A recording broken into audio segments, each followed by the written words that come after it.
din mga kulit, hindi ulit ako sa Gayaman Dos. So, view dito sa likod. Ang ganda.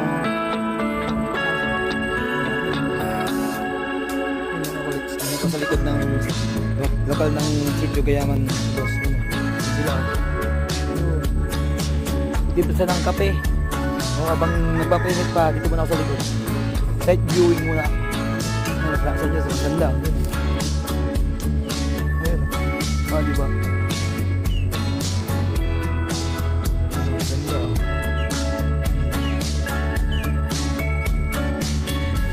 Ganda ng view dito. Nakaka-relax ng mata. Fresh air pa, malayo sa pollution.